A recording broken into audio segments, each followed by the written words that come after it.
and understandable. And therefore, if you can review these past scenes freshly, it may be then that you might see that the conclusion you drew from those past scenes wasn't the only one.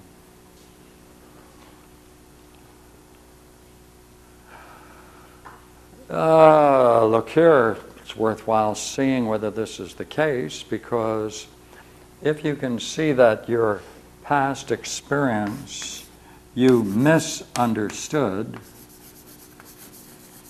and your mind is offering it to you for another look, then if you do understand it, you're going to drop that image, aren't you? That misunderstanding, and that's the same as this, isn't it? That's the same as waking up.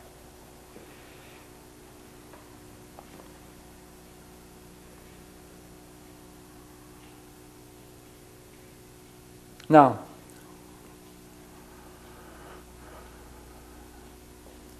what is that showing, you see? Now, we have to take a look at this. If this is true, what is that showing? That's showing, then, that there's a profound dimension to our mental life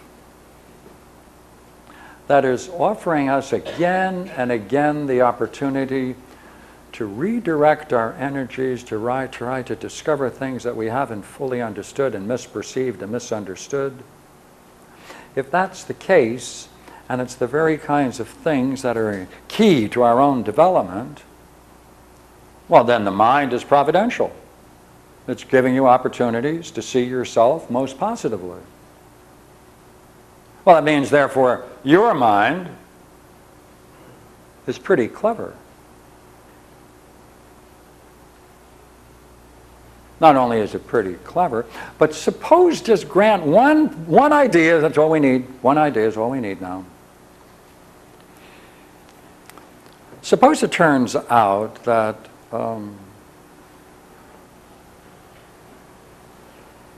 when you understand that this misunderstanding brought you to a certain false belief about yourself, which then, working backwards, right, becomes a theme which is repeated again and again in your thoughts, that takes on figures in your daydreams or your in thoughts that we call the actor's file, and plays out the themes of those very past scenes, then the mind is offering us the very conditions for our own growth and development. But suppose it goes further. I mean, suppose it turns out that by giving up those false thoughts about the self, you are purifying the mind of false images of the self, and that is Buddhahood. If that's the case, then the everyday mind is the Buddha mind.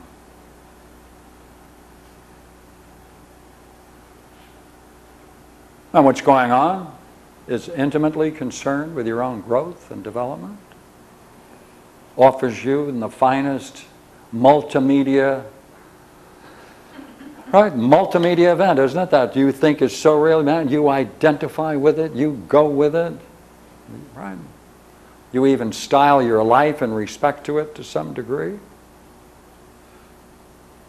And it does this amazing thing which, just by reflection, just by reflecting and trying to understand it without any theories, you might see that in every way what the mind is doing is disclosing to you opportunities for breaking through by directly understanding that what you are experiencing is of such a nature that it binds you to a false image of yourself, and therefore directly understanding that it is false,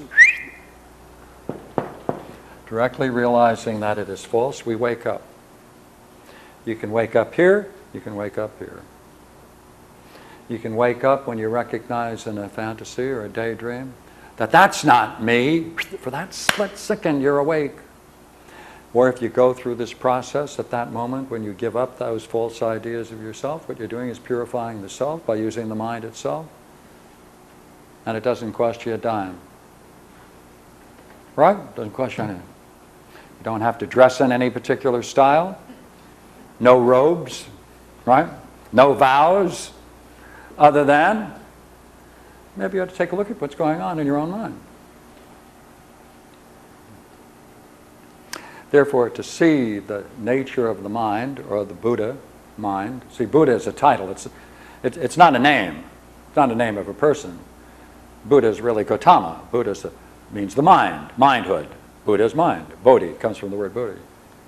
B-O-D-D-H-I, right? So what we're saying then is, it's rather simple, isn't it? That you can talk about enlightenment as this kind of event. You can see the mind, or the Buddha mind, in the moments of enlightenment. You can also see Buddhahood in operations of our everyday mind. Same mind. Only difference is whether or not you want to understand it or not. So, well, maybe we should have gone into channel tonight, but since we didn't have the term channel on it tonight, I thought maybe I'll put the book aside and have a little bit of fun and play with channel in another way. So, thank you very much for an opportunity to play.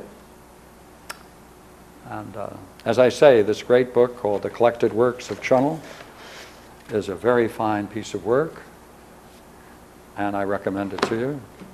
And my old teacher, Miaobang, will certainly chuckle when he hears about it.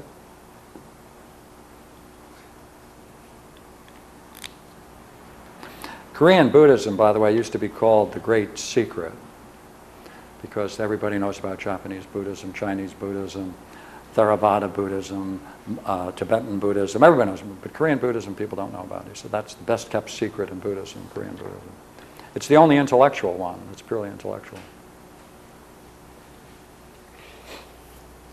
So, thank you.